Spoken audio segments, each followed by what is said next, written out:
हां, तर आता काय बरं ॲसिड आणि बेसबद्दल आपल्याला बघायचं आहे. तर पहिलं चॅप्टर आपल्याला जे बघायचं आहे ते ॲसिड आणि बेस बघायचं आहे. आपल्याला काय दिसायला भेटतं, आपल्या व्यवहारामध्ये आपण बरेचसे पदार्थ जे आहेत ते आपण खात असतो. ठीक आहे, तो खात असतो. मग आपल्याला दिसायला भेटते त्यांना ओळखण्यासाठी आपल्याकडे काय आहे, आपण डोळ्यांच्या पद्धतीने त्यांच्या कलरवरून त्यांना आपण ओळखून घेतो, की बाबा हा पदार्थ अशा पद्धतीचा आहे, रेड काय या कलरचा आहे, तो कलरचा आहे, तो कलरचा आहे, बरोबर की. परंतु आपल्याला काय दिसायला भेटते, की पदार्थ ओळखण्यासाठी फक्त कलर जो आहे तो सफिशियंट नाही आहे. तर पदार्थ ओळखण्यासाठी आपल्याकडे काय आहे, पदार्थ ओळखण्यासाठी आपल्याला टेस्ट हा सुद्धा एक ऑप्शन असतो आपल्याकडे, बरोबर. तो टेस्टसुद्धा आपल्याकडे एक ऑप्शन आहे. तर मग आपल्याला दिसायला भेटतं की खूप सारे पदार्थ आहेत आपल्या आजूबाजूला, जसं की लेमन झाला, ठीक आहे, लिंबू झाला, नंतर टमारिन ज्याला चिंच म्हणतो आपण, नंतर टोमॅटो, ठीक आहे, नंतर शुगर झाला, व्हिनेगर झाला, साल्ट झाला, राईट की नाही, कर्ड झालं, ज्याला आपण कर्डला काय म्हणतो आपण, तो कर्ड म्हणजे आपण त्याला हे म्हणतो आपण दही म्हणून देतो, राईट की नाही. नंतर बेकिंग सोडा आहे, नंतर आवळा आहे. असे बरेचसे पदार्थ जे आहेत ना, यांची वेगवेगळी चव आपल्याला दिसायला भेटत असतात. आता ही चव कशामुळे येते, सगळ्यात महत्त्वाचा प्रश्न काय असतो, की हे चव कशामुळे येते. तर ही चव जे की येते, तर जो पदार्थ आपल्याला वेगवेगळ्या पदार्थाची चव दिसायला भेटते. हे प्रत्येक पदार्थाची चव आपल्याला वेगवेगळी का दिसायला भेटते, कारण की त्यात असणारे जे काही कंपाऊंड्स आहेत, तर त्या कंपाऊंडमुळे, ठीक आहे, तो वेगवेगळ्या पदार्थांची वेगवेगळी चव आपल्याला दिसायला भेटते. ही वेगवेगळ्या पदार्थांची वेगवेगळी चव काय येत असते, कारण की त्याच्यामध्ये जो काही कंपाऊंड प्रेझेंट आहे त्याच्यामुळे. मग आतमध्ये असे कोणते कंपाऊंड आहेत, मग आतमध्ये असणारे जे कंपाऊंड आहेत त्याच्यानुसार आपण काय करत असतो, त्यांची चवचा आपल्याला डिफरन्स दिसायला भेटतो. मग कोणकोणते हे असतात बरं का, आतमध्ये कोणकोणते कंपाऊंड असतात. तर त्यामुळे आपण काय करून टाकले, आपण कॅटेगरी पाडून टाकली. ठीक आहे, आपण कॅटेगरी पाडून टाकली. जर का आंबट जर का चव लागत असेल तर त्याला काय म्हणावं, तर तुरट किंवा आपण त्याला म्हणू तुरट किंवा कडू जर का चव लागत असेल तर त्याला आपण काय म्हणायला पाहिजे, बरोबर का. आणि जर का चवच लागत नसेल तर त्याला काय म्हणायला पाहिजे. तर त्याच्यानुसार आपण काय केलं, जे पदार्थ आपण व्यवहारामध्ये यूज करत असतो त्यांच्या चवीनुसार आपण काय करून टाकतो, त्यांच्या चवीनुसार, जसं की आंबट चव आहे, तुरट किंवा कडू चव आहे, किंवा कोणत्याही प्रकारची चव नाही, त्याच्यानुसार आपण त्याला कॅटेगरी करून टाकत असतो.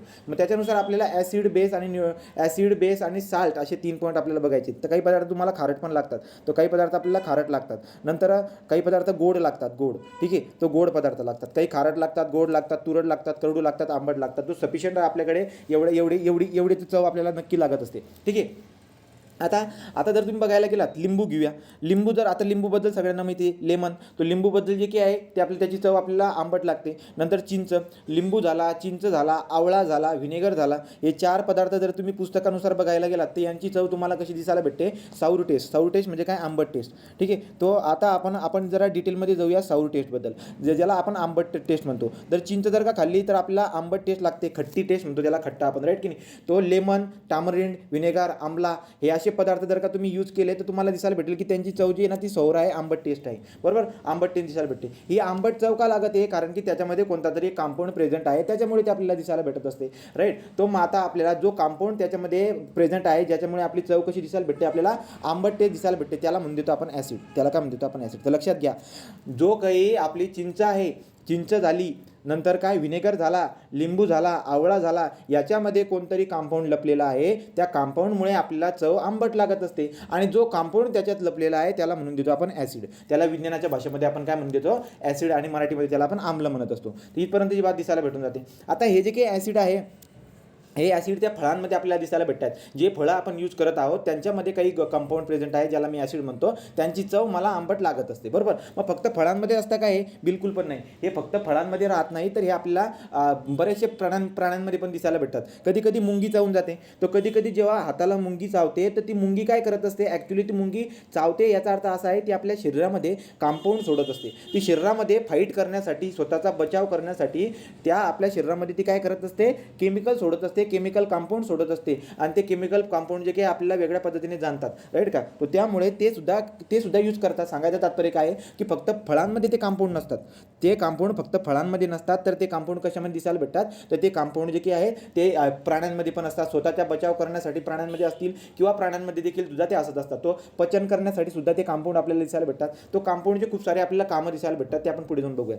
एक बात तर पक्की दिसायला भेटली, की जे आंबट पदार्थ असतात त्या आंबट पदार्थामध्ये कंपाऊंड जो की असतो तो ॲसिड असतो. ॲसिडमुळे आंबट चव लागत असते, एवढी बाट मला दिसायला भेटते. मग पुढे अजून काय बरं का याच्यात जर बघायला गेलात तर ॲसिड जो कंपाऊंड आपल्याला दिसायला भेटतोय की ज्याच्यामुळे कोणती चव आंबट चव येते, तो जर बघायला गेलात ना, तो पाण्यामध्ये जर का तुम्ही टाकला तो सोल्युबल होऊन जातो, तो मिसळून जातो पाण्यामध्ये, राईट की नाही. तर जो आपल्याला आंबट चव देणारा कंपाऊंड आहे फळांमध्ये समजा, त्याला जर का तुम्ही काढून पाण्यामध्ये मिसळवला ना, तर तो सोल्युबल आहे पाण्यामध्ये, तो मिसळून जातो, बरोबर की नाही. परंतु आता हे ॲसिड दोन प्रकारचे असतात, एक स्ट्रॉंग ॲसिड आणि एक काय असतो आपला वीक ॲसिड. जे फळांमध्ये आपल्याला दिसायला भेटतात, जे आपण यूज पण करतो, आपण खातो देखील. तर तुम्ही लिंबूचा वापर करतायत, तुम्ही चिंचाचा वापर करतायत, लिंबू झाला, चिंच झाला, यांच्यामध्ये आपल्याला काय दिसायला भेटत असते, ॲसिड दिसायला भेटते. तर त्या ॲसिडचा मी वापर करतो. हा जो ॲसिड त्याच्यात असतो तो वीक ॲसिड असतो. प्रॉपर्टी पहिली आपल्याला काय दिसायला भेटली, स्ट्रॉंग ॲसिड असो का वीक ॲसिड असो, हे दोघं ॲसिड पाण्यामध्ये सोल्युबल असतात.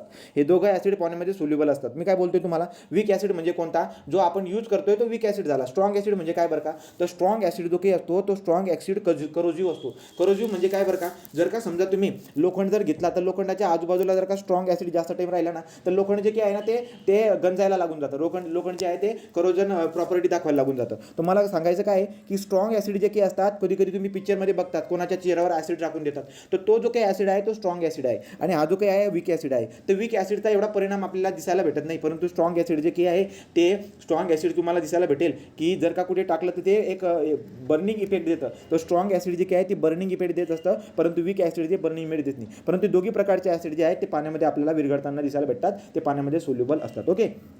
तर फक्त फळांमध्ये ॲसिड राहत नाही, ॲनिमल प्लांटसुद्धा काय असतात, तर त्यांच्यामध्ये सुद्धा आपल्याला ॲसिड दिसायला भेटत असते. मानवी शरीर जर का बघायला गेलं तर मानवी शरीरामध्ये असणारा जो स्टमक आहे, ज्याला जठर म्हणतो आपण, तर स्टमकचं जर का तुम्ही ऑब्झर्व केलं तर तुम्हाला दिसायला भेटेल की त्या स्टमकमध्ये सुद्धा ॲसिड आहे, जो की H2SO4 आहे. आता H2SO4 ज्याला म्हणतात, तुम्ही आपण एवढं इंजिनिअरिंग शिकत आलो आहे, HCl झाला, हायड्रोक्लोरिक ॲसिड म्हणतो आपण, H2SO4 झाला, तो हायड्रोक्लोरिक झाला, H2SO4 झाला, असे बरेचसे जे आहेत ना आपल्याला स्ट्रॉंग ॲसिड दिसायला भेटतात, बरोबर की नाही. स्ट्रॉंग ॲसिड तो मानवाचं जे काही शरीर आहे त्याच्यामध्ये सुद्धा आपल्याला ॲसिड दिसायला भेटतोय. ते ॲसिड काय काम करता, हायड्रोक्लोरिक ॲसिड असते, ठीक आहे. तो हायड्रोक्लोरिक ॲसिड जे की मानवाचं जो की जठर आहे त्याच्यामध्ये हायड्रोक्लोरिक ॲसिड आपल्याला दिसायला भेटत असतं.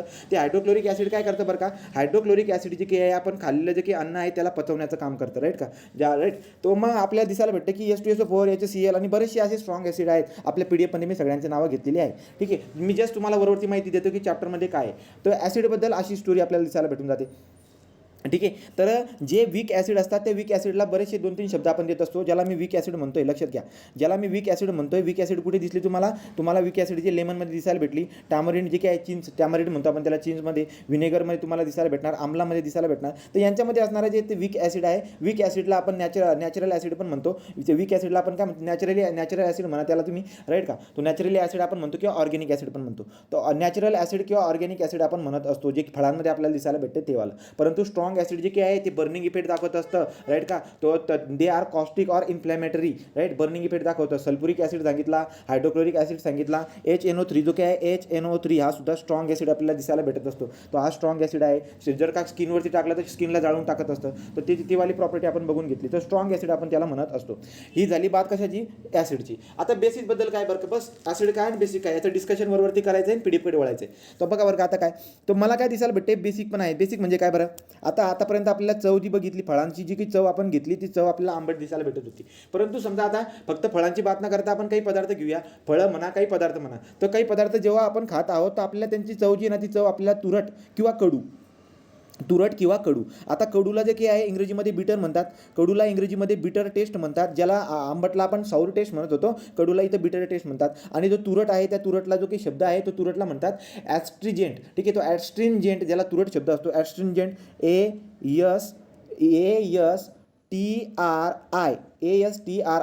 ASTRINGENT, तो ॲस्ट्रिंजेंट ज्याला तुरट शब्द म्हणतो. तर काही पदार्थ जेव्हा आपण खातोय, काही असतात काही पदार्थ खाल्ल्यानंतर तुरट चव आपल्याला दिसायला भेटते. तर तुरट चव किंवा कडवट चव. आता याची भाजी, कारल्याची भाजी, तो कारलं जे काही असतं ते कारलं कडू असतं, त्याचं चव जर घेतली तर कडू दिसायला भेटते. याचा अर्थ असा आहे की कारल्यामध्ये कोणता ना कोणता तरी कंपाऊंड आहे, त्याच्यामुळे ती चव कडू लागली. मग कोणता कंपाऊंड आहे, जो कोणता कंपाऊंड त्याच्यामध्ये असेल त्याला म्हणून देतो आपण काय, त्याला म्हणून देतो आपण बेस. याला बेस म्हणायचं किंवा अल्कली, त्याला काय म्हणतो आपण, अल्कली. एक तर बेस म्हणा किंवा अल्कली. तो ॲसिड आपला कंप्लीट केला, ॲसिड झाला. आता आपण बेस ज्याला दुसरा शब्द काय, अल्कली पण म्हणतात. तर काही पदार्थ जे असतात त्या काही पदार्थामध्ये काही कंपाऊंड असतात, त्यांची चव जी आहे ते त्यांच्या त्या कंपाऊंडच्या चवीमुळे आपल्याला काय तुरट चव दिसायला भेटते. तर ती तुरट चव आणि कडवट चव जी काही आहे ती कंपाऊंडमध्ये आहे, ज्याला आपण काय म्हणतो, बेसिक. तो त्या बेसिसमुळे ही चव आपल्याला दिसायला भेटत असते. तर तुरट चव आणि ही वाली चव लक्षात ठेवा, ठीक आहे. आता ही बात झाली. तो बेसिसबद्दल आपण बघणार आहोत. मग कोणकोणते बेसिस आहेत बरं का असे, तो त्याची प्रॉपर्टी आपल्याला शिकायला भेटते की बेसिस नेमके काय काय असतात. थोड्या याच्यानंतर हे झाल्यानंतर आपण त्याच्या प्रॉपर्ट्या बघून घेऊ नेमकं त्यांच्या प्रॉपर्ट्या काय असतात. आता बेस किंवा अल्कलीबद्दल मी बोलतोय. बेस आणि अल्कली जे बघायला गेला तर त्याच्याबद्दल आपल्याला काय कळायला भेटतं, त्याची प्रॉपर्टी काय. हा जो काही बेस आहे, चवीला आपण बघितलं की चवीला कडवट आणि तुरट लागत असतो. आणि दुसरं जे की आहे ना, ज्याची चव जी आहे ना ती जरा चिकट चव होते. चिकट आहे चवनी म्हणतो आपण त्याला, कारण टेक्स्चर त्याची जी टेक्स्चर असतो ना, स्पर्श जर केला ना तुम्हाला असं, जसं की साबण घ्या. साबण, आता साबण जो आहे ना, साबणमध्ये बेस आपल्याला दिसायला भेटतोय. साबणमध्ये जो कंपाऊंड यूज करतात तो बेसिक कंपाऊंड असतो, तो बेस असतो, राईट का. तो बेसिक असतो नेचरमध्ये. तर आपल्याला दिसायला भेटते की त्याचं जर का तुम्ही जर का टेक्स्चर बघायला गेलात ना, तर ते तुम्हाला कसं दिसायला भेटेल बरं का. तो त्याचं जर टेक्स्चर बघायला गेला तर तुम्हाला असं स्लिपरी टच म्हणतो आपण, तो लक्षात घ्या. त्याचं स्लिपरी टच, एकतर चवबद्दल बोललो आणि एक टचबद्दल बोललो. त्याचा टच जो असतो तो बेस कंपाऊंड जर का पदार्थामध्ये जर का बेसिक कंपाऊंड जर का अवेलेबल असेल, त्या बेसिक कंपाऊंडमुळे चव जी असते ती कडवट किंवा तुरट चव आपल्याला जाणवताना दिसायला भेटत असते. आणि त्या कंपाऊंडचा जर का तुम्ही टच करायला गेला तर त्याचा टच जो असतो तो स्लिपरी दिसायला भेटतो. असे कोणकोणते आहेत बरं का, तर तुम्हाला दिसायला भेटेल असे कंपाऊंड कोणकोणते आहेत. तर बेकिंग सोडा ज्याला खाण्याचा सोडा म्हणतो आपण. बेकिंग सोडा जो आहे तो बेस असतो, तो बेसिक असतो नेचरमध्ये, ठीक आहे. तो लाईम वॉटर झालं, लाईम वॉटर झालं, बेकिंग सोडा झाला, राईट का. हे बेस असतात. आपण बघणार आहोत पुढे दोन बेस कोणकोणते असतात त्याच्या डिटेलमध्ये आपण बघणार आहोत. मला काय दिसायला भेटते की यार, एक तर चव आणि टचबद्दल बघितला मी. बेस जेव्हा शिकवायला गेलो, एक चव आणि टचबद्दल मी तुम्हाला माहिती देऊन दिली. आता प्रॉब्लेम काय येत असतो, हे सगळे पदार्थ आपल्या आजूबाजूला पडलेले आहेत. काही स्ट्रॉंग आहेत, काही वीक आहेत. 9वीच्या पुस्तकात आपल्याला शिकायचे आहेत strong acid, weak acid, strong base, weak base. हे सगळे आजूबाजूला पडलेले पदार्थ आपल्याला दिसायला भेटतात. आता काय बरं का, यांच्याबद्दल काय स्टोरी लक्षात येते. तर आता काही जे आहेत ते स्ट्रॉंग आहेत, काही जे आहेत ते वीक आहेत. मग आपण त्यांना आपल्या यूजमध्ये लगेच घेऊ शकतो का? बिलकुल पण नाही. त्यांना आपल्याला ओळखावं लागतं अगोदर. तर काही पदार्थ स्ट्रॉंग आहे, त्यांचे परिणाम सुद्धा आपल्याला दिसायला भेटतात. स्ट्रॉंग ॲसिड जर का स्किनवरती टाकली तर स्किन जळून जात असते. मग आपण त्याला डायरेक्ट यूज करणार का? नाही. त्यांना अगोदर ओळखून घ्या. तर त्यांना ओळखावं लागतं आपल्याला. सो इंडिकेटर म्हणजे काय बरं का, तर तुम्हाला ॲसिड और बेस, ॲसिड आणि बेस आपल्याला ओळखावे लागतात. तो ॲसिड आणि बेस आपल्याला ओळखण्यासाठी आपल्याकडे काय असतात, इंडिकेटर असतात. तर इंडिकेटर काय बरं का, इंडिकेटर म्हणजे काय की ॲसिडमध्ये जर का तुम्ही टाकलं तर त्याची चव आहे, त्याचा जो काही कलर आहे ना तो कलर बदलून टाकतो. म्हणजे काय, जसं की आपण हळद घेऊया. हळद जर का तुम्हाला दिसायला भेटेल की हळद ॲक्च्युली कलरमध्ये कशी पिवळी कलर आहे, परंतु काही पदार्थांच्या कॉन्टॅक्टमध्ये येऊन ना हळद तुम्हाला लाल कलर दाखवायला लागून जाते. मग लाल कलर असं का दाखवते, कारण की ज्या पदार्थामध्ये तुम्ही त्याला टाकताय त्या पदार्थामध्ये असं काहीतरी आहे, त्याच्यामुळे हळद जी आहे ना तुम्हाला लाल कलर दाखवते. मग सांगायचं तात्पर्य काय आहे की काही पदार्थ असे असतात, काही इंडिकेटर, ज्याला आपण इंडिकेटर म्हणणार आहे, तो काही पदार्थ असे असतात की ते ॲसिड किंवा बेसच्या कॉन्टॅक्टमध्ये जर का आले तर त्यांचा कलर ते बदलून टाकतात, राईट का. तर ते जे पदार्थ आहेत त्याला आपण इंडिकेटर म्हणतो. समजा तुमच्या डोळ्यासमोर मी ॲसिड आणि बेस असे ठेवून दिले. इकडे ॲसिड ठेवतो आणि इकडे बेस ठेवतो. आणि ॲसिडमध्ये जर काय एखादा पदार्थ टाकला, ॲक्च्युअली त्याचा नॅचरली कलर वेगळा आहे, पण ॲसिडमध्ये टाकल्यानंतर त्याचा कलर बदलून जातोय. मग आपल्याला कळतं की हा एक इंडिकेटर आहे बरं का, हा एक इंडिकेटर आहे, कारण की तो ॲसिडमध्ये टाकल्यानंतर त्याचा कलर बदलून देतोय. तर इंडिकेटर म्हणजे काय आहे, तर इंडिकेटर जर बघायला गेला तर इंडिकेटर असा एक पदार्थ आहे. तो पदार्थ काय होतोय बरं का, की तो पदार्थ तुम्हाला काय देतोय, कलर चेंज करतात, राईट का. तो ॲसिड आणि बेसमध्ये टाकल्यानंतर त्याचा कलर बदलताना आपल्याला दिसायला भेटतोय. तो असे काही पदार्थ असतात की ॲसिड आणि बेसमध्ये टाकल्यानंतर त्यांचे कलर बदलून टाकतात, त्याला आपण इंडिकेटर असे म्हणत असतो. तर कोणकोणत्या प्रकारचे इंडिकेटर असतात ते आपल्या PDF मध्ये आपण बघणार आहोत. नंतर मग आता हे जे काही इंडिकेटर असतात, जसं की आपण ॲक्च्युली मोस्टली आपण जो यूज करणार आहे आपल्या 8वीच्या पुस्तकामध्ये लिटमस पेपर. तो लिटमस पेपर जो एक कागद असतो, राईट का, तो वनस्पतीपासून बनलेला हा लिटमस पेपर आहे. ज्याला कोणत्या याच्यामध्ये वनस्पतीपासून बनलेला असतो याच्यावरून तुम्हाला क्वेश्चन विचारतात. तर लायकेन जे की ना, लायकेन LICANE, लायकेन नावाचं जे की वनस्पती आहे, त्या लायकेन नावाच्या वनस्पतीपासून आपण त्याला एक्स्ट्रॅक्ट करतो. म्हणजे काय, तर लायकेन नावाची जी वनस्पती आहे त्याच्यापासून आपण एक्स्ट्रॅक्ट करून पानं बनवतो. वहीचे पानं जे काही ना ते पानं बनवतो आणि त्या ते पानं जे काही आहेत ॲक्च्युली तर लायकेनचे जे काही प्लांट आहे ते लायकेनचे प्लॅन्टपासून आपण एक्स्ट्रॅक्ट करून इंडिकेटर बनवतो. त्या इंडिकेटर कोणता आहे, आपला लिटमस पेपर त्याला म्हणतो. तर लिटमस पेपर जो काय आहे, त्या लिटमस पेपरचा वापर तुम्ही ॲसिड ओळखण्यासाठी किंवा बेस ओळखण्यासाठी दोघांसाठी तुम्ही यूज करत असतात लिटमस पेपर. तर लक्षात घ्या, लिटमस पेपर म्हणजे एक कागद असतो. लिटमस पेपर हे कागद असतो, परंतु तो कोणत्या वनस्पतीपासून भेटतो, तुम्हाला लायकेन नावाच्या वनस्पतीपासून भेटतो आणि तुम्ही ॲसिड किंवा बेसिक दोघांना ओळखण्यासाठी त्याचा वापर करत असतात. नंतर फिनॉल्फथॅलीन आहे, मिथेल ऑरेंज आहे, राईट का. तो फिनॉल्फथॅलीन आणि मिथेल ऑरेंज असे काही केमिकल असतात, ते देखील आपण काय करत असतो, ॲसिड आणि बेस ओळखण्यासाठी. तुम्हाला ओळखावं का लागते, तुम्हाला जर आपण कोणी प्रश्न विचारला की ॲसिड आणि बेस आपल्याला का ओळखावं लागतं, कारण की ॲसिड आणि बेसचा वापर आपल्या जीवनामध्ये आपण करत असतो आणि जीवनामध्ये आपण त्याला जर यूज करायला गेलो तर काय दिसायला भेटतं, काही ॲसिड किंवा बेस जे असतात ते स्ट्रॉंग असतात, जे की आपल्यावरती परिणाम पण करून जातील. त्यामुळे यूज करण्याच्या अगोदर त्यांना ओळखून घेणं जरुरी असतं. ठीक आहे. तो इंडिकेटरबद्दल थोडक्यात तुम्हाला माहिती सांगून दिली, राईट. आणि ॲसिड म्हणजे काय, बेस म्हणजे काय, आपण त्याच्याबद्दल बघितलं, थोडक्यात माहिती याच्याबद्दल बघून घेतली. नंतर तुम्ही बघायला जाणार ॲसिडचा वापर, बेसचा वापर, खूप सारे वापर आपल्याला दिसायला भेटत असतात. आपण PDF गेल्यानंतर त्याच्याबद्दल माहिती घेणार आहोत. तर जनरल आयडिया कळाली का तुम्हाला ॲसिड आणि बेस. तर ॲसिड आणि बेस जे काय पदार्थामध्ये आपल्याला दिसायला भेटतात, तो जेवढे पदार्थ तुमच्या नजरेमध्ये दिसायला भेटतात त्यांच्यामध्ये कंपाऊंड्स आहेत आणि ते कंपाऊंड्स ॲसिड आणि बेसिसचे कंपाऊंड आपल्याला दिसायला भेटत असतात. ठीक आहे. तर आपण PDF वळूया आता.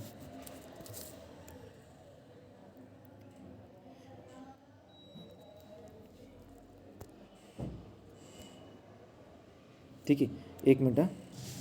आता आपल्याला काय दिसायला भेटेल बरं का, मी तुम्हाला अगोदरच बोललो की पदार्थांना ओळखण्यासाठी जे की आहे फक्त कलर आणि ॲपिरन्स एवढेच जे की प्रॉपर्टी नाही. एखाद्या पदार्थाला ओळखण्यासाठी फक्त कलरवरून ओळखणं योग्य नाही आहे, की चल बा याचा पिवळा कलर आहे तर त्याला आपल्या लाईफमध्ये यूज करायचा, असं थोडी आहे.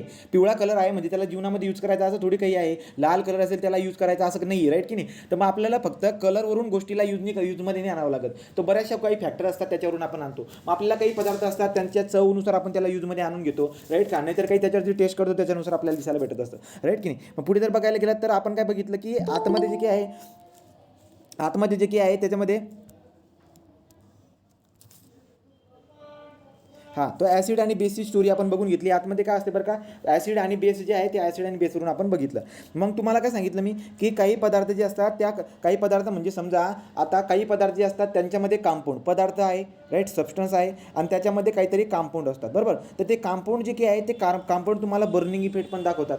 मग ते असे कोणते कंपाऊंड आहेत जे बर्निंग इफेक्ट दाखवतात, तर तुम्हाला लक्षात ठेवायला पाहिजे की ॲसिड जो असतो त्या ॲसिड म्हणजे पदार्थामध्ये ॲसिड असल्यामुळे पदार्थामध्ये असा कंपाऊंड, त्या कंपाऊंडला मी ॲसिड म्हणत आहे, तो पदार्थामध्ये ॲसिड प्रेझेंट असल्यामुळे तो बर्निंग इफेक्ट आपल्याला दाखवतो. बर्निंग इफेक्ट दाखवणारे कोणकोणते बरं का, तुम्ही लॅबोरेटरीमध्ये HCl घेतात, HCl झाला, H2SO4 झाला, हे बर्निंग इफेक्ट आपल्याला देत असतात. तर ती बात आपल्याला दिसायला भेटत असते, राईट का. नंतर लेमन ज्यूस. आता लेमन ज्यूसमध्ये जी काय आहे त्याची चव मी तुम्हाला अगोदरच बोललो, ॲसिड जर ओळखायचा असेल तर ॲसिड ओळखण्यासाठी काय असते बरं का, तर ॲसिडची जी की चव असते ती ॲसिडची चव कशी असते, सॉर टेस्ट असते, आंबट, SOUR. तर सॉर टेस्ट, आंबट टेस्ट असते, राईट का. नंतर जे काही ॲसिड आहे ते दोन प्रकारचे असतात, स्ट्रॉंग ॲसिड आणि वीक ॲसिड. स्ट्रॉंग ॲसिड म्हणजे काय बरं का, तर स्ट्रॉंग ॲसिड जे आहे ते करोजिव्ह असतात नेचरमध्ये, कॉस्टिक, करोजिव्ह, इन्फ्लॅमेटरी आणि बर्निंग इफेक्ट दाखवणारे असतात स्ट्रॉंग ॲसिड. स्ट्रॉंग ॲसिड काय असतात त्याच्याबद्दल सांगितलं. वीक ॲसिड जे असतात त्या वीक ॲसिडला कशावरून ओळखणार, वीक ॲसिड जे काय आहे तुम्ही चवीवरून ओळखून घेतात. चव कशी असायला पाहिजे, आंबट चव असते, सॉल्ट टेस्ट असते. कसे कुठे दिसायला भेटतं बरं का, तर तुम्हाला दिसायला भेटेल की हे जे वीक ॲसिड आहेत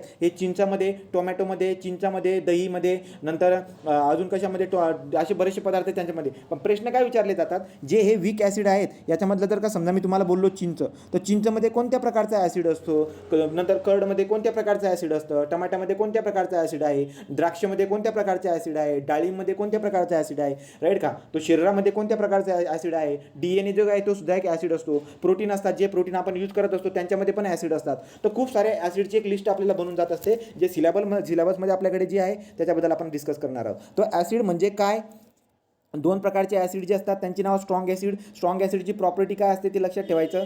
वीक ॲसिड जे आहे त्याला कशा पद्धतीने ओळखायचं ते तुम्ही लक्षात ठेवायचं, राईट. मग आता पुढे जाऊ, तर जेवढे आपल्याकडे आहे त्याचे एक पान आपण बघून घेऊया. तो बघा बरं, लेमन जो काय आहे तो चवीला कसा असतो, सॉल्ट टेस्ट असतो, ही बात मला कळून गेली. पुढे जर बघायला गेला तर प्रत्येक पदार्थ, हे बघा हे पदार्थ, राईट का, तो हा काहीतरी आपल्याला दिसायला भेटतोय, संत्रा काहीतरी आहे. तर वेगवेगळे पदार्थ आपल्याला दिसायला भेटतात, त्यांच्यामध्ये काही ना काही कंपाऊंड असते आणि त्यांच्यामुळे चव आपल्याला येत असते. आतमध्ये असणाऱ्या कंपाऊंडमुळे चव असते आणि त्यालाच आपण ॲसिड आणि बेस म्हणत असतो, ठीक आहे. आता बघा तुम्हाला क्वेश्चन विचारतात परीक्षेमध्ये, क्वेश्चन विचारतात की सांगा टोमॅटोमध्ये कोणत्या प्रकारचा ॲसिड असतो, तर टोमॅटो सॉस जो काही असतो त्याच्यामध्ये ऑक्झॅलिक ॲसिड असते. लक्षात घ्या, टोमॅटोमध्ये कोणत्या प्रकारचं ॲसिड असते, ऑक्झॅलिक ॲसिड. आता ॲसिड आहे म्हणजे पक्की बात आहे. आता मी तुम्हाला जर का विचारलं की सांगा प्रकारे ऑक्झॅलिक ॲसिड नेचरमध्ये स्ट्रॉंग ॲसिड असेल का वीक ॲसिड असेल, तुम्ही म्हणणार वीक ॲसिड असणार का, कारण की त्याला तुम्ही यूज करताय. तर वीक ॲसिड आहे, त्याची इंटेन्सिटी आपल्याला कमी दिसायला भेटते. तर तो burning effect, caustic effect, inflammatory effect आपल्याला दिसायला भेटणार नाही. तर वीक ॲसिडमध्ये तसलं तरी दिसायला भेटत नाही, राईट. तो ऑक्झॅलिक ॲसिड जो आहे टोमॅटोमध्ये ऑक्झॅलिक ॲसिड दिसायला भेटत असतो, ऑक्झॅलिक ॲसिड आहे, ठीक आहे, वीक ॲसिड आहे तो. पुढे अजून बघायला गेलं तर काय बरं का, ऑरेंज आणि लेमन. तर ऑरेंज आणि लेमनकडे जर तुम्ही बघायला गेलात तर ऑरेंज आणि लेमनमध्ये मला काय दिसायला भेटते, ऑरेंज आणि लेमन हे सायट्रस फूड आहे. तुम्हाला दिसायला भेटत असेल की सी जीवनसत्व जर का तुम्हाला मिळवायचं असेल, सी जीवनसत्व मिळवण्यासाठी आपण सायट्रस फूड यूज करत असतो. तो सायट्रस फूड कोणकोणते असतात, जसं की सायट्रस फूड जो काय लेमन आहे, ऑरेंज, लेमन, नंतर पायनॅपल, ऑरेंज झालं, लेमन झालं, पायनॅपल झालं, हे सायट्रस फूड आहे. यांच्यामध्ये काय असते, सायट्रिक ॲसिड प्रेझेंट असतो. तो सायट्रिक ॲसिड प्रेझेंट असल्यामुळे आपल्याला सी जीवनसत्व दिसायला भेटत असते. तर लक्षात घ्या, ऑरेंज आणि लेमनमध्ये कोणत्या प्रकारचं ॲसिड असते, सायट्रिक ॲसिड असते.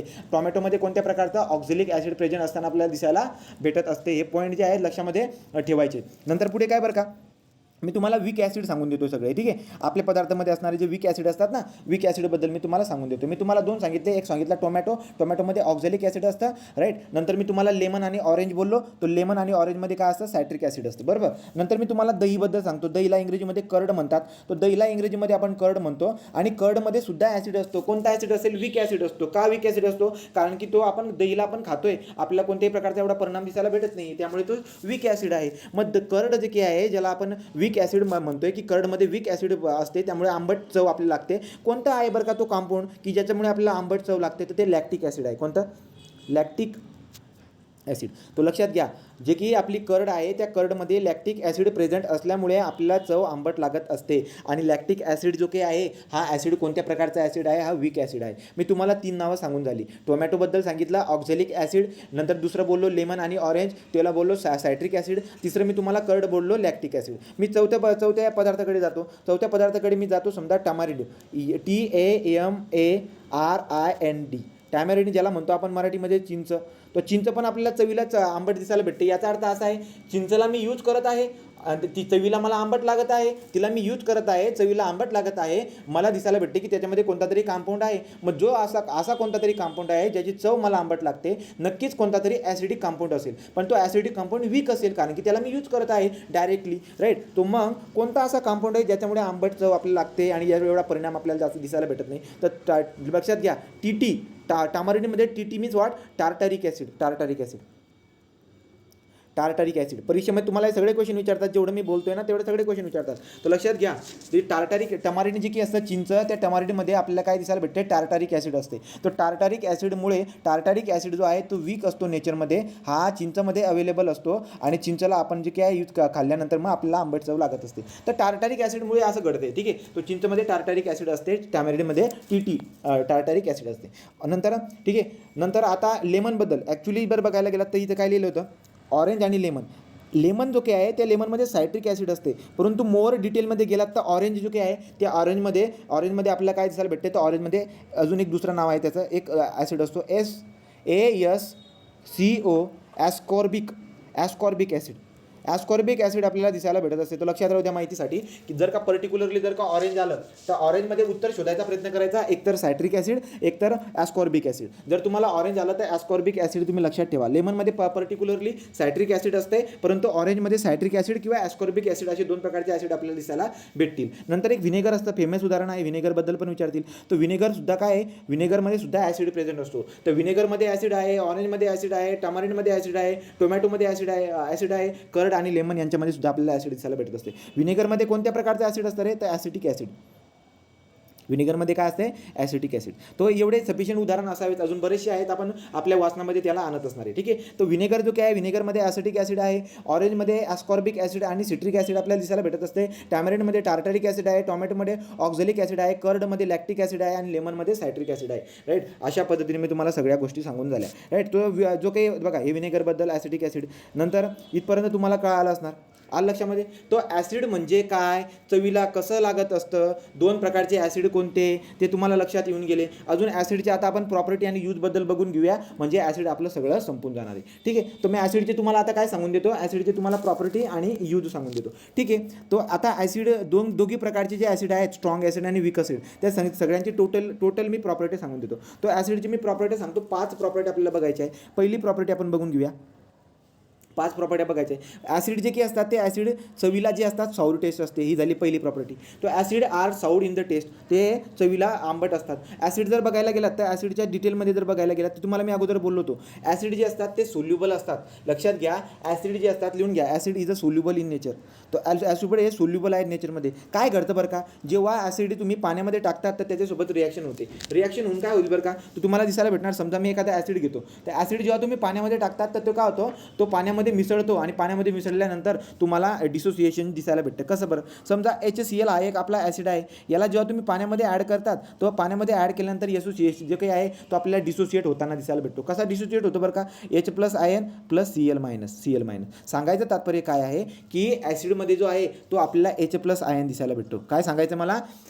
ॲसिड जो आहे तो पाण्यामध्ये सोल्युबल असतो. पाण्यामध्ये सोल्युबल झाल्यानंतर त्याचे कंपाऊंड तयार होताना दिसतात H+ आणि Cl-, जसं की HClची बातमी करतोय. सांगायचं तात्पर्य काय आहे की ॲसिड जेव्हा पाण्यामध्ये सोल्युबल होतो किंवा पाण्यामध्ये जेव्हा मिसळतो तर त्याचा H+Ion आपल्याला तयार होताना दिसायला भेटतो. त्या ॲसिडमध्ये H+Ion नेहमी असतो. ॲसिडमध्ये H+Ion नेहमी असतो. तो ही बात तुम्ही लक्षामध्ये ठेवायची. तो प्रॉपर्टी काय सांगितली बरं का मी दुसरी?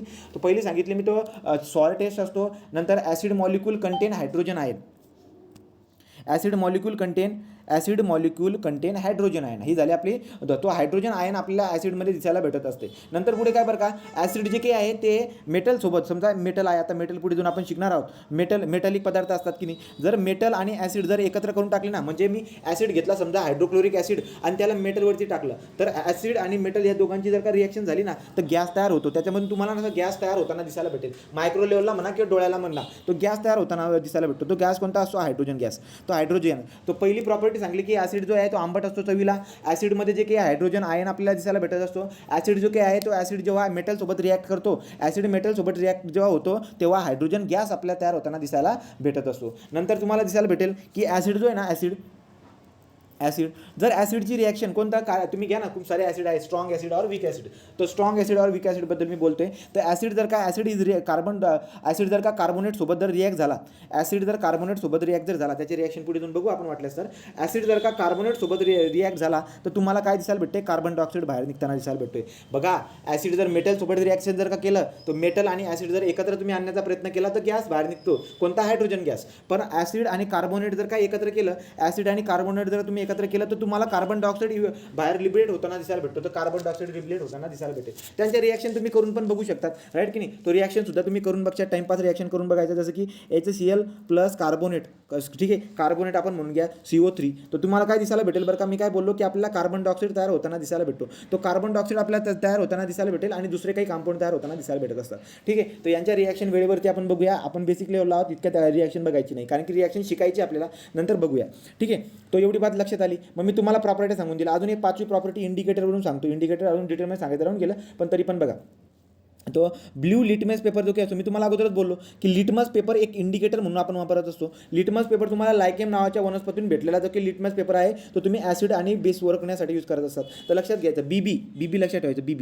बीबी म्हणजे काय बरं का? तो लक्षात घ्या. जो लिटमस पेपर आहे ना, लिटमस पेपर दोन प्रकारचे, दोन कलरचा असतो. एक लाल कलरचा, रेड कलरचा असतो आणि ब्ल्यू कलरचा असतो. तो सांगायचं तात्पर्य काय आहे की ब्ल्यू कलरचा जो लिटमस पेपर आहे तो बेससाठी वापरायचा नाही. ब्ल्यू कलरचा लिटमस पेपर बेससाठी वापरायचा नाही. म्हणजे त्याच्यावरती परिणाम होत नाही. काय सांगतोय मी की ब्ल्यू कलरचा जो लिटमस पेपर असतो तो जर बेसमध्ये जर तुम्ही डीप केला ना तो पेपर, तर काही परिणाम होत नाही. जो ब्ल्यू कलर आहे तो ब्ल्यूचा ब्ल्यू दिसायला भेटतो. म्हणजे सांगायचं काय आहे, ब्ल्यू कलरचा जो लिटमस पेपर असतो तो बेसवरती काही परिणाम करत नाही, म्हणजे जसा तसा राहतो, असं पण दिसायला भेटेल. मग ब्ल्यू कलरचा लिटमस पेपर जर का तुम्ही समजा ॲसिडमध्ये टाकला, तर ब्ल्यू कलरचा लिटमस पेपर ॲसिडमध्ये टाकल्यावरती काय दिसेल? रेड कलर दिसायला भेटून जातो, राईट की नाही? तो ब्ल्यू कलरचा रेड कलर दिसायला भेटून जातो. अशा पण मला स्टोरी दिसायला भेटत असते. ठीक आहे, तर इंडिकेटरमध्ये मी सांगणार आहे. तर मी ज्या 4 प्रॉपर्ट्या सांगितल्या त्या 4 प्रॉपर्ट्या तरी लक्षात राहू द्या. वाटल्यास ते इंडिकेटरचं राहू द्या, इंडिकेटरचं तेवढं पण राहू द्या. नाही तर प्रॉपर्ट्या लिहित असणार तर इंडिकेटरमध्ये फक्त एवढी प्रॉपर्टी लिहून टाका, काय की ब्ल्यू लिटमस जो काय आहे टर्न रेड. तो ब्ल्यू लिटमस पेपर जर तुम्ही ॲसिडमध्ये डीप जर केला ना ॲसिडमध्ये, तर blue litmus turn red in acid. तो ब्ल्यू लिटमस पेपर जो काही आहे तो रेड होऊन जातो जेव्हा तुम्ही ॲसिडमध्ये डीप करतात. ठीक आहे, तो आपण त्याला डिटेलमध्ये बघणार आहोत. हे एवढे 5 प्रॉपर्टी मी तुम्हाला ॲसिडबद्दल सांगून दिल्या. त्या 5 प्रॉपर्टीच्या बाहेर काही येणार नाही. आंबट चवीला असतो, ॲसिडमध्ये हायड्रोजन आयन प्रेझेंट असतो. ॲसिड जेव्हा मेटलसोबत रिॲक्ट करतो तेव्हा हायड्रोजन गॅस लिबरेट होत असतो. ॲसिड जेव्हा कार्बोनेटसोबत रिॲक्शन करतो कार्बन डायऑक्साईड हे होतो. आणि जर ब्ल्यू लिटमस पेपर जर तुम्ही ॲसिडमध्ये जर का डीप केला तर त्याचा रेड कलर होऊन जातो. अशा पद्धतीने तुम्ही लक्षामध्ये ठेवायची बात. ठीक आहे, तर एवढं तुम्हाला मी ॲसिडबद्दल सांगून दिलं. बेस बघा आता बेसबद्दल तुम्हाला मी काय सांगितलं रे बेसबद्दल. जे बेस कंपाऊंड असतात ते चवीला काय असतात, बिटर टेस्ट असतात. चवीला कोणते टेस्ट असतात, बिटर किंवा तुम्ही काय म्हणता त्याला ॲस्ट्रिजेंट काहीतरी शब्द होता ना, तो कोणता होता, तो शब्द काय होता काय सांगितलं तुम्हाला मी, ॲस्ट्रिंजेंट. तो ॲस्ट्रिंजेंट म्हणजे तुरट म्हणतो, कडू आणि तुरट चव, ही चवबद्दल झाली. नंतर त्याचा टच कसा असतो बरं का, जो बेस कंपाऊंड असतो, जो तुम्हाला चव देणारा कंपाऊंड कोणता, बिटर चव देणारा जो कंपाऊंड आहे त्याचा जर का टच केला ना तुम्ही, तो टच कसा असतो रे, स्लिपरी टच. कसा असतो, स्लिपरी टू टच.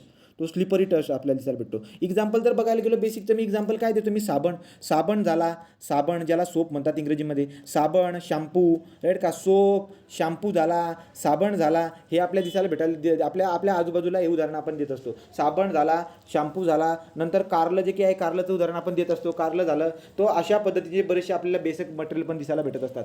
तर लक्षात घ्या, काही बेसिक मटेरियल जे काही आहे, ॲसिड आणि बेस हे एकमेकांचे दुश्मन आहेत. ॲसिड आणि बेस हे एकमेकांचे काय आहेत, दुश्मन आपल्याला दिसायला भेटतात. म्हणजे काय बरं का, ज्या ठिकाणी ॲसिडचं प्रमाण खूप जास्त झालेलं असेल, ते कमी जर करायचं असेल तर तुम्ही काय करतात, त्याच्यामध्ये बेसिक टाकून देत असतात.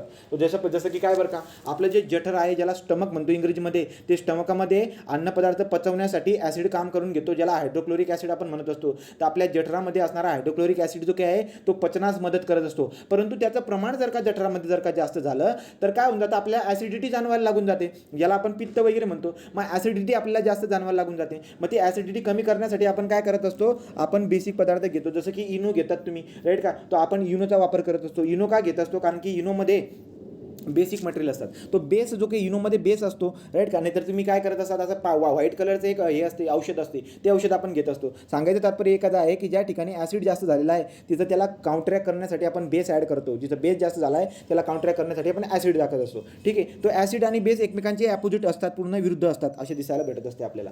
तो मग लक्षात घ्या. आता आपण डिटेलमध्ये आपण जाणार आहोत. तो सोप बार जे असतात, साबण असतो ना, तो लिक्विड सोप असणार आहे. किंवा आपण साबणची जी बट्टी असते आपण जे करण्यासाठी वापरत असतो सकाळी, तो कोणकोणते, ते वेगवेगळ्या प्रकारचे रिन साबण असतो, ते वाले ज्याला सॉफ्ट बार आपण म्हणतो, राईट. नंतर हे जे असतात ते बेस, यांच्यामध्ये जे ना बेस असतो, ते लक्षात घ्या. सोप जो सोप हे असतो आपला, आपण बघितलं ना कशामध्ये काय असतं, जसं की नॅचरल याच्यामध्ये आपण बघितलं, सेम इथं स्टोरी काय दिसायला भेटते बघा. जो बार सोप असतो, रिनचा जो साबण असतो, त्या रिनच्या साबणमध्ये काय असतं बरं का रे, आपण बोलतोय की रिनच्या साबणमध्ये बेस आहे, पण कोणता आहे तो बेस, तर तो बेस जो आहे तो आपला सोडियम हायड्रॉक्साईड जो आहे तो बेस असतो. सांगायचं तात्पर्य काय आहे, आपण प्रॉपर्टीमध्ये शिकणार आहोतच. ठीक आहे, तो बेस जो काही असतो तो बेस आपल्या साबणमध्ये आहे. बेस जो आहे तो आपल्या साबणमध्ये आहे. साबणमध्ये कोणता बेस आहे, सोडियम हायड्रॉक्साईड आहे. लिक्विड सोप पण असतात, तो लिक्विड सोप जे असते त्याच्यामध्ये पण आपला बेस आहे. तो बेस कोणता आहे, तो पोटॅशियम हायड्रॉक्साईड. तर पोटॅशियम हायड्रॉक्साईड कुठे असतो, तो लिक्विड सोपमध्ये, राईट. लिक्विड सोपमध्ये पोटॅशियम हायड्रॉक्साईड आपल्याला दिसायला भेटत असतो. बार सोप जे असतात ते सरगम साबण, रिन साबण, त्याच्यामध्ये सोडियम हायड्रॉक्साईड आपल्याला दिसायला भेटत असतं. ठीक आहे, अजून पुढे जर बघायला गेलं तर काय, टूथपेस्ट. लक्षात घ्या, तुम्हाला प्रश्न काय विचारतात, तुम्ही तुमच्या जीवनामध्ये, राईट का, जीवनामध्ये सकाळी टूथपेस्टचा वापर करतात, बरोबर. तो टूथपेस्टचा वापर तुम्ही का करतात असा प्रश्न जर का विचारला तर याचं एक उत्तर आता ॲक्च्युली आपण म्हणतात की त्याच्यामध्ये फ्लोराईड असतो, तर दातांची झीज व्हायला नको म्हणून आपण फ्लोराईड, तो एक उत्तर द्यायचा, तो वे बरोबर झाला. परंतु जेव्हा ॲसिड आणि बेस आपण शिकत असतो तेव्हा आपल्याला काय दिसायला भेटतं, लक्षात घ्या. टूथपेस्ट जो असतो ना, त्या टूथपेस्टमध्ये जे की ना बेस असतो, टूथपेस्टमध्ये कोण असतो, बेस. मग टूथपेस्टमध्ये जर का बेस असेल तर काय होतं बरं का, जे काही आपले दात असतात ते दातांवरची जेव्हा अल्कली अटॅक, काय म्हणतो मी, दातांवरती ॲसिड, राईट की नाही, तो ॲसिड अटॅक वगैरे रोखण्यासाठी आपल्याला काय दिसायला भेटत असतो, जर टूथपेस्टमध्ये जर का तुम्ही बेस यूज करणार तर ॲसिड वगैरे ते काउंटरॅक्ट करणार. ॲसिडिक पदार्थ जे काही असतात त्याला काउंटरॅक्ट करायचं काम करून टाकतात ते बेसिक. त्याचा क्वेश्चन पण घेतला, त्याचं उत्तर पण मी टाकलं या PDF त्याचं उत्तर आहे. सांगायचं तात्पर्य काय, 3 पदार्थ मी घेतले आतापर्यंत. एक घेतला मी सकाळी कपडे धुण्याचा जो की साबण असतो, सोपबार. त्या सोपबारमध्ये काय दिसायला भेटतं आपल्याला, तर सोपबारमध्ये सोडियम हायड्रॉक्साईड असतो. जो लिक्विड सोप असतो त्या लिक्विड सोपमध्ये काय असतं, पोटॅशियम हायड्रॉक्साईड असतो. जो टूथपेस्ट असतो त्या टूथपेस्टमध्ये सुद्धा बेस असतो. तो टूथपेस्टमध्ये कोणता बेस असतो बरं का, तो टूथपेस्टमध्ये बेस ज्याचं नाव घेतलेलं आहे आपण पुढे, पण टूथपेस्टमध्ये जो काय बेस असतो, कोणता बेस असतो पुढे आपल्या यादीमध्ये दिसायला भेटेल. नंतर पुढे काय, आता ॲसिड बेस, या दोघांबद्दल, बेसला आपण अल्कली पण म्हणतो, आणि तिसरा कोण असतो आपला साल्ट. तर लक्षात घ्या, ॲसिड झाला वेगळा, बेस झाला वेगळा, आणि तिसरा कोण असतो आपला साल्ट. या साल्टबद्दल पण डिटेलमध्ये. तर तुम्ही काय म्हणणार, साल्ट ओळखता येतं गड्या, जे चवीला आपल्याला खारट लागतं ते झालं आपलं साल्ट. तर लक्षात घ्या, साल्ट जे काही आहे ते चवीला खारट लागलं जनरली, परंतु प्रत्येक वेळेस खारटच लागेल का असं नाही. तसं कधी कधी साल्ट जे ना ते गोड पण लागतं, कधी कधी आंबट पण लागतं, कधी काही पण लागतं, परंतु ते साल्ट असतं. तो लक्षात घ्या. सोडियम क्लोराईड जो काय जनरली आपण यूज करतो, तर ती सोडियम क्लोराईड आपल्याला साल्टी दिसायला भेटत असतं. तर ॲसिडिक नेचर, राईट का, basic nature, salty nature, neutral nature, अशा पण आपल्याला बरेचसे पदार्थ दिसायला भेटत असतात. तो साल्टबद्दल आपण एकच वाक्य शिकलो की साल्ट जे आहे ते चवीला आपल्याला जनरली खारट दिसायला भेटतं, आणि त्याचं एक्झाम्पल तुम्ही सोडियम क्लोराईड द्यायचं.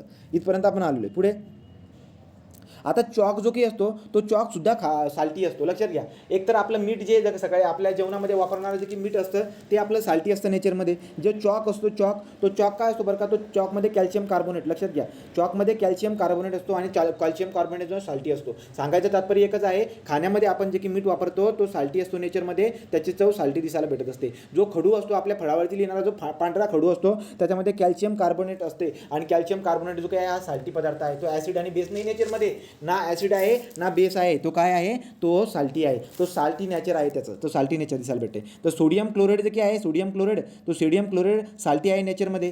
कॅल्शियम कार्बोनेट जे आहे ते पण साल्टी आहे नेचरमध्ये. ॲसिड काय, बेस काय, त्याच्याबद्दल आपण बघत आहोत. आणि शुगर जो काय आहे, तो शुगर ॲसिड पण नाही आहे नेचरमध्ये, तो बेस पण नाही आहे नेचरमध्ये, तो साल्ट पण नाही नेचरमध्ये, तो काहीच नाही आहे, तो शुगर काहीच नाही आहे. अशा पद्धतीने तुम्ही लक्षात ठेवायची बात. ठीक आहे, तर मी तुम्हाला ॲसिडबद्दल डिटेलमध्ये प्रॉपर्ट्या सांगून दिल्या. ॲसिडबद्दल डिटेलमध्ये तुम्हाला प्रॉपर्ट्या मी सांगून दिल्या. ॲसिडचा वापर कुठे करतात ते वापर वगैरे राहून गेले, पण ठीक आहे, आपण प्रॉपर्टी बघून घेऊ आता बेसची. तो बेस जी काय आहे, बेस ज्याला अल्कली म्हणतो आपण, त्याच्या प्रॉपर्टीबद्दल आपण बघून घेऊया पटपट. ठीक आहे, प्रॉपर्टीबद्दल बघून घ्या, कोणकोणत्या प्रॉपर्टी आहेत. तर जो काही आपला ॲसिड असतो त्या ॲसिडबद्दल आपण प्रॉपर्टी बघणार आहोत. ॲसिडच्या ज्या आपल्या ॲसिडची झाली, आपण बेसिकची प्रॉपर्टी. तो बेस और ज्याला अल्कली म्हणतो त्याच्या प्रॉपर्टी बघा. एक नंबर त्याची प्रॉपर्टी काय असते लक्षात घ्या. बेस जो काही असतो, बेस चवीला काय असतो, bitter in taste. Okay, so bitter in taste और समथिंग, तुरट शब्द म्हणतो आपण, त्या तुरटला अवघड शब्द आहे जरा, तो लक्षात ठेवा. ॲस्ट्रिंजेंट वगैरे बोललो होतो ना तो base are bitter or the astringent taste in the nature. 2 number त्यांचा टच कोणता असतो, they are slippery in nature. नंतर तिसरा, तुम्हाला मी ॲसिडमध्ये काय बोललो होतो प्रकारे, ॲसिडमध्ये कोणत्या प्रकारचा आयन आपल्याला दिसायला भेटत असतो, ॲसिडमध्ये हायड्रोजन आयन असतो. तर बेसमध्ये जो आहे हायड्रॉक्झाईल आयन असतो. कोणता, हायड्रॉक्झाईल आयन. तो बेसमध्ये आपल्याला हायड्रोजन आयन दिसायला भेटत असतो, राईट. नंतर चौथं जे काय बरं का, मेटल ऑक्साईड जे असतात, मेटल ऑक्साईड कोणते, फेरस हायड्रॉक्साईड, मेटलचे ऑक्साईड म्हणतोय मी, तो मेटल ऑक्साईड. चौथं काय लिहायचं तुम्हाला, मेटल ऑक्साईड. जे मेटल ऑक्साईड असतात, मेटल ऑक्साईड जे आहे ते जनरली बेसिक असतात नेचरमध्ये. तर जेवढे तुम्हाला मेटलचे ऑक्साईड दिसायला भेटेल, aluminium oxide, ferrous oxide, right का, हे जे काही मेटलचे ऑक्साईड असतात ते जनरली बेसिक असतात नेचरमध्ये, राईट का. जनरली बेसिक असतात नेचर म्हणजे काय की त्या पदार्थामध्ये बेस पदार्थ आपल्याला दिसायला भेटतो, बेस असतो त्याच्या आतमध्ये. ठीक आहे, राईट. मग आता हे झाले बेसचे प्रॉपर्टी. हे 4 प्रॉपर्ट्या तुम्हाला मी सांगून झाल्या. बेसबद्दल मी तुम्हाला 4 प्रॉपर्ट्या सांगितल्या, राईट. तर आता जर पुढे बघायला गेला तर अजून काय बरं का, खूप सारे पदार्थ सांगितले तुम्हाला, सांगितले बरं का मी काय, वॉशिंग सोप, नंतर सोप आणि शॅम्पू बघा. शॅम्पू जो आहे ना तो कोणता, लिक्विड सोप आहे. शॅम्पू हा लिक्विड सोप असतो. तो लिक्विड सोपमध्ये काय असतो, KOH असतो, तेवढं लक्षात ठेवायचं. नंतर जो काही आपला वॉशिंग सोप असतो, ज्याला आपण बार सोप म्हणतो, त्याच्यामध्ये NaOH असतं, तेवढं तुम्ही लक्षात ठेवायचं. ठीक आहे. नंतर अजून काय बरं का, अजून बरेचसे आहेत मेडिकल पदार्थ वगैरे, त्याच्या लिस्टवरून आपण पुढे जाऊन बघणार, एक यादीमध्ये बघू आपल्या. ठीक आहे, तो बघा, चला ही बात आपण बघितली. बेस जे असतात ते बिटर टेस्ट असतात, राईट. साल्टीबद्दल आपण बघितलं, साल्ट जे साल्टी टेस्ट असते, परंतु but some salt have sweet, sour और बिटर टेस्ट. मी ते सांगत होतो की आपण ॲसिड, बेस आणि साल्ट शिकत आहोत. ॲसिडची पर्टिक्युलरली टेस्ट असते, पक्की टेस्ट असते त्याची, सोअर टेस्ट. बेसची परफेक्ट टेस्ट काय असते, बिटर आणि तुरटची टेस्ट. आणि तिसरा जो असतो आपला साल्ट, त्या साल्टची चव काय असते, साल्टी. पण प्रत्येक वेळ साल्टी असते का, नाही, स्वीट, सॉर और बिटर पण असू शकते. आणि पुढे काय असतो, शुगर ॲसिड पण नाही आहे, बेस पण नाही आहे, आणि साल्ट पण नाही आहे. एवढं आपण बघितलेलं आहे. नंतर या यादीमध्ये काय दिसायला भेटते, ॲसिड अधिक बेस जर तुम्ही बघायला गेलात, ॲसिड आणि बेस जर काय एकत्र केला आपण, ॲसिड आणि बेस जर एकत्र केलं तर एकमेकांना काय होऊन जातं, न्यूट्रलाइज होऊन जाते. तो लक्षात घ्या, ॲसिड आणि बेस जर एकत्र केलं तर न्यूट्रलाइज होऊन जातं, आणि न्यूट्रलाइज झाल्यानंतर त्याच्यापासून काय बनतं, तर त्याच्यापासून आपल्याला पाणी तयार होताना दिसायला भेटत असतं. तो ॲसिड आणि बेस जेव्हा एकत्र येतात तर त्याच्यापासून आपल्याला पाणी तयार होताना दिसायला भेटतं, आणि साल्ट तयार होताना दिसायला भेटतं. तो परीक्षेमध्ये तुम्हाला क्वेश्चन विचारतील न्यूट्रलायझेशनवरून, काय असतं बरं का, की ॲसिड आणि बेस, लक्षात घ्या, ॲसिड आणि बेस जेव्हा एकत्र येतात तर त्यांच्यापासून काय बनतं, त्याच्यापासून साल्ट बनतं, आणि पाणी बनताना आपल्याला दिसायला भेटतं. लक्षात राहील तुमच्या. तर लक्षात ठेवा, याला म्हणतो आपण न्यूट्रलायझेशन. तो ही रिॲक्शन जी आहे याला न्यूट्रलायझेशन रिॲक्शन आपण म्हणत असतो. तर ॲसिड अधिक बेस, ॲसिड अधिक बेस याच्यापासून आपल्याला साल्ट तयार होताना दिसतं आणि पाणी तयार होताना दिसायला भेटतं. एक्झाम्पल दे बरं का, एक्झाम्पल घेऊन घ्या. जसं की HCl आहे. HCl hydrochloric acid strong acid आहे आपलं. तो ॲसिड स्ट्रॉंग ॲसिड आहे प्लस NaOH याला म्हणतो मी आपला याला बेसिक म्हणतो किंवा बेस म्हणतो मी. स्ट्रॉंग ॲसिड, वीक ॲसिड हे आपण नवीच्या पुस्तकात शिकणार आहोत. आपण जनरल माहिती घेऊन पहिली. तो ह्या झाला काय HCl आणि NaOH. जर का तुम्ही दोघं एकत्र केले तर काय बनेल याच्यापासून, तर तुम्ही म्हणा NaCl काय असतो आपला साल्ट असतो प्लस H2O, राईट. ही बेसिकली रिॲक्शन लक्षामध्ये ठेवा. कशासाठी? न्यूट्रलायझेशनसाठी. न्यूट्रलायझेशन जर का तुम्हाला उदाहरण घ्यायचं असेल तर उदाहरण अजून दुसरं घेऊ शकतात. काय बरं का, आपल्याला दिसायला भेटतं की आपल्या शरीरात स्टमकमध्ये काय असते? हायड्रोक्लोरिक ॲसिड असतं. हायड्रोक्लोरिक ॲसिड कशासाठी काम करते? डायजेशनच्या प्रोसेसला मदत करतं, बरोबर. परंतु जर का समजा हायड्रोक्लोरिक ॲसिड जर का जास्त झालं, राईट का, हायड्रोक्लोरिक ॲसिड जर का जास्त झालं तर आपल्याला अपचन होतं. काय होतं? आपल्याला इनडायजेशन म्हणतो आपण, अपचन. तो आपल्याला अपचन व्हायला लागून जातं. म्हणजे ॲसिडचं प्रमाण शरीरामध्ये स्टमकमध्ये जे HCl आहे हायड्रोक्लोरिक ॲसिड ते पचनास मदत करत असते. परंतु जर का हे प्रमाण जर का जास्त झालं तर ते अपचन आपल्याला दिसायला भेटतं, म्हणजे ज्याला ॲसिडिटी म्हणतो आपण. मग ॲसिडिटी दूर करण्यासाठी तुम्ही काय करतात? तुम्ही अँटासिड घेतात. काय घेतात? तुम्हाला न्यूट्रलायझेशनबद्दल सांगतोय मी. अँटासिड, तो अँटासिड आपण घेत असतो. अँटासिड म्हणजे काय बरं का, तो अँटासिड जे काही असतात ते अँटासिड म्हणजे हायपर ॲसिडिटी म्हणजे काय? ॲसिडिटीचं प्रमाण जास्त झालेलं आहे, ॲसिडचं प्रमाण जास्त झालं आहे, ज्याला म्हणतो आपण हायपर ॲसिडिटी. तर हायपर ॲसिडिटीला कमी जर करायचं असेल तर अँटासिड घ्या. अँटासिड म्हणजे काय? ॲसिडला कमी करणारा जो असतो त्याला अँटासिड आपण म्हणत असतो. मग अँटासिड आपण घेत असतो. Antacid are use to control the hyper acidity, right का. मग मेडिकलमध्ये आपल्याला दिसायला भेटतात मेडिसिन जे काय आहेत ते मेडिकल तुम्ही बॉटल बघा, आपण औषध पण आणतो, तो medicine content milk of magnesia.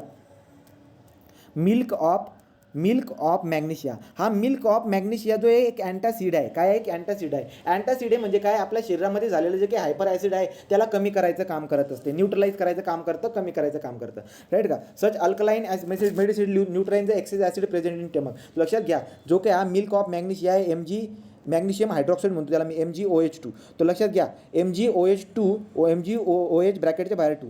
तो मॅग्नेशियम हायड्रॉक्साईड जो आहे, मॅग्नेशियम हायड्रॉक्साईड, ज्याला मॅग्नेशियम ऑफ काय म्हणतात तुम्ही? मॅग्नेशियम हायड्रॉक्साईडला मिल्क ऑफ मॅग्नेशियम म्हणतात, MgOH2 ने दाखवतात. हा जो काय आहे ॲसिडिटी रेजिस्टन्स आहे, मेडिकलमध्ये आपण यूज करत असतो, मेडिकल फील्डमध्ये अँटासिड म्हणून. लक्षात घ्या. मग तर आपल्या शरीरामध्ये HClचं प्रमाण जर का जास्त झालं तर अपचन व्हायला लागून जात असते. तर आपण मेडिसिन कोणतं घेत असतो? तो आपण असं मेडिसिन घेत असतो जे आपल्या ॲसिडिटीला कमी करणार, अँटासिड घेत असतो. त्या अँटासिडमध्ये कोणत्या अँटासिडचं नाव घेतलं मी? मॅग्नेशियम हायड्रॉक्साईडला आपण काय म्हणतो? मिल्क ऑफ मॅग्नेशिया आपण म्हणत असतो, ठीक आहे. तो मिल्क ऑफ मॅग्नेशिया आपण यूज करत असतो. ही बात तुमच्या लक्षामध्ये राहू द्या.